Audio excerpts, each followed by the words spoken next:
Welcome to another episode of Uncommon Entrepreneurs Lunch and Learns. I'm Drew. I'm Brian. Welcome, Patricia. Thank you. Thank you for having us here. You're welcome. We're here today in the Boys and Girls Club in Las Margaritas, which is a suburb of San Juan. And in this edition, which is sponsored by DonatePR.com, which is a platform you can use to donate with your Act 22 donations. The main intention of today's interview is to highlight another successful nonprofit on the island that's doing great work, one that we have a lot of passion about. We'll get into some of the context, but as it says in the name, Boys and Girls Club, they really support youth and giving them a place to shelter and go and learn and so forth, which, you know, you can melt when a child is young, they can learn new skills and dream and so forth. So, yeah, let's dive into it because you're going to explain it better than we can. So, Boys and Girls Club, many people have probably heard of it, but many people maybe don't know the extent of what the Boys and Girls Club does. So maybe you can start out just basically overview, what are you guys doing, and we'll go from there. Sure. We've been in Puerto Rico for over 53 years. We have 11 clubs all over the island, and it's basically after school services. But what we do is that we provide a safe place and the tools so that children and youth can develop to their full potential. We focus on 3 pillars: education, social, and employability and entrepreneurship. So we expose them to big dreams, what you were mentioning before, to great futures. Mm-hmm. Our slogan actually is "Great Futures Start Here." And we give them the opportunity to reach those dreams and to make it come true. Awesome. So what does that look like? When can someone start with Boys and Girls Club? What's kind of the demographic that you work with? Tell us a little bit about that. Sure. So we have to put it in perspective that 90% of the children and youth that we service live in poverty. So they come 90%. To the club, 90%, 9 out of 10 children live in poverty. And what does that mean? They come with a couple of challenges. For example, nowadays during the pandemic, they don't necessarily have access to technology. They don't have a computer. They don't necessarily have internet connection. They go to public schools. The public school system here is a little bit challenging to say it and say it nicely. So we do have to provide. Our core is to provide that education program. They come in, they do their homework, we're here with them. The education program is very intense. It's not one-on-one because we do not have the full staff to service them one-on-one. Pero it's very targeted to their needs. If a child needs to develop better skills in math, we'll focus on that.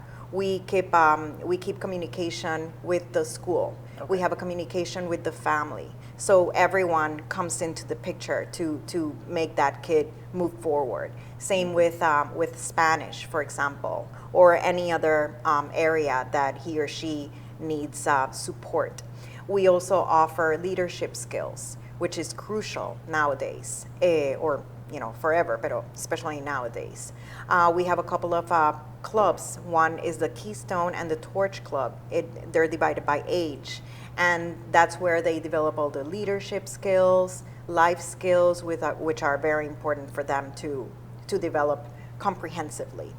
We also expose them to careers. We have people that come to the club and speak to them about different opportunities and different professions. They're also exposed to STEM, to science. We have a STEM mentorship program in a couple of our clubs. We also have a robotics program in our club in Bayamon. We have a fab lab, a fabrication lab in Isabela with all the machines, 3D printers, etc. So they're seeing everything that's out there for them. The wonderful thing is that when the kids come to the club, they come on their own. They come, free will. Most of them, and they want something better. They know there's something better for them out there, and they come with that desire to reach it. So, I mean, it's wonderful. they're my heroes, really. Sure. They go through so much and they make it happen. They're incredible. That's awesome. So I assume you work the entire spectrum of like K through 12, maybe even beyond.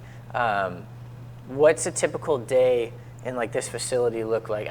I know COVID's different, so maybe what was a typical day, and now with COVID, what's a typical day look like in a facility like this? Wow, typical day here is so noisy, but it's a wonderful noise. It's a happy noise. Here in Las Margaritas, we service around 250 children per day, children and youth. We're right in the teens area. We usually, in the clubs that are bigger, we usually divide the smaller kids or the younger kids from the teens, so they can have their own space. The programs, of course, are different. Now with COVID, we're opening some of our clubs as connectivity hubs. As we mentioned before, there's a big challenge in terms of technology, access to technology. So we've been opening some of our clubs since early in the morning so they can come in and connect and attend school virtually and have, the access to education. The knowledge gap is getting wider and wider and wider, and that's what's going to happen through COVID. When we go back to school, in person, it's going to be traumatic, both for the system, for the teachers, and the students. The knowledge gap is going to be huge. Yeah, absolutely. So we've been, and to that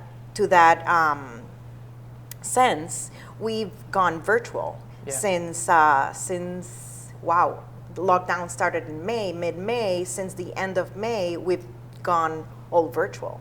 So the education program is virtual, the homework support is virtual, leadership, Keystone Torch Club, diplomas to degrees, everything is virtual. It's incredible. The only thing that we're doing physically in the club is, of course, the leaders come in and they transmit everything that's virtual from the club. And we've also been cooking for the children and the families. So we've been servicing food for all the families throughout the pandemic. And that has also been very important.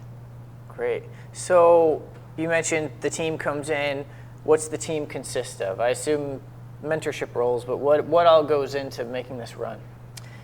Sí, pues we call them leaders, and that's how we project ourselves, I guess, towards the children. We become part of their family, literally, and we have a club director, which is the head of each one of the clubs. We have 11 clubs all over the island, and we also have an education director, which is the leader of the education program, which is the core of the programs.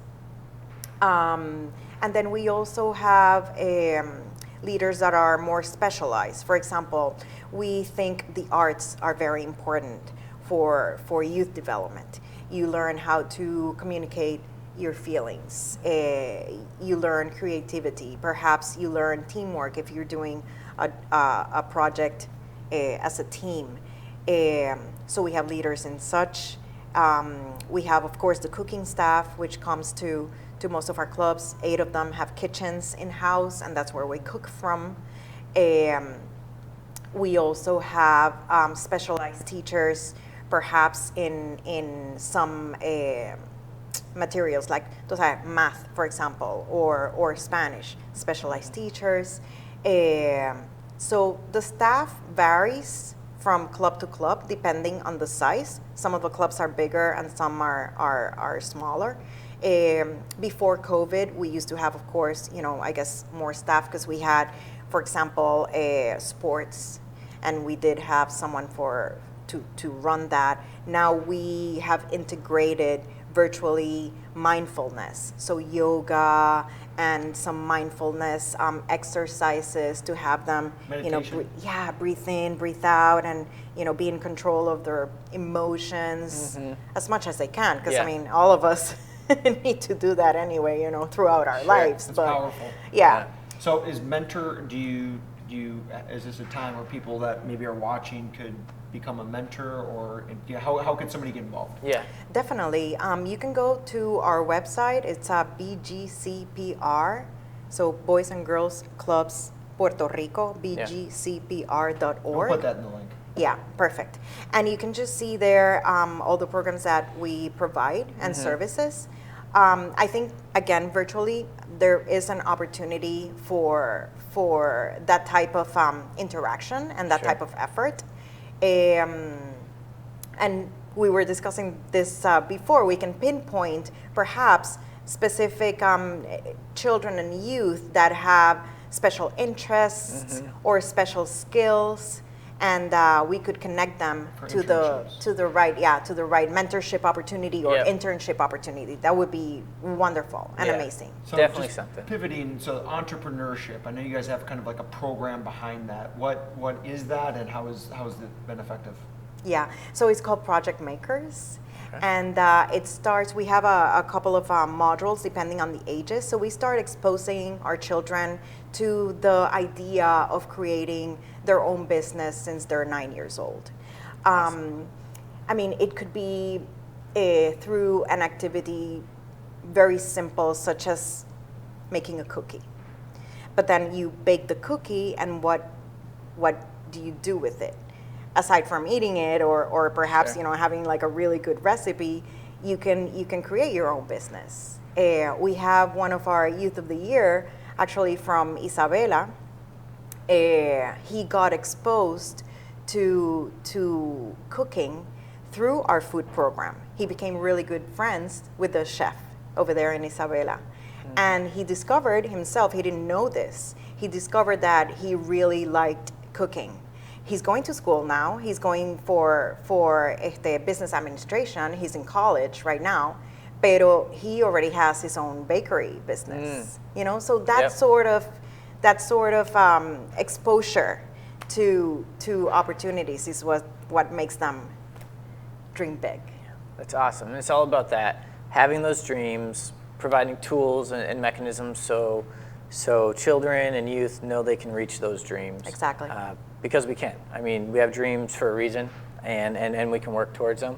So I think it's awesome. Thanks for all the work that you do with the groups across, and we'll have more ways to collaborate as well. And with the community, all of you, there's lots of ways to collaborate, as we mentioned. So check out the website, check out some videos, check out things that are coming on, and come to our events to meet Patricia and others from the Boys and Girls Club. Yeah, great. Appreciate you joining. I think, just summarizing, supporting children that are growing at that stage, they're so teachable, and you guys are providing quite the platform, and mentorship and just belief sometimes is the key, right? You're just choosing to believe in that, God-given spirit that's leading. And so, appreciate everybody joining, and thank you for everything that you're doing, and for sure, we'll put the links below on how to get in touch.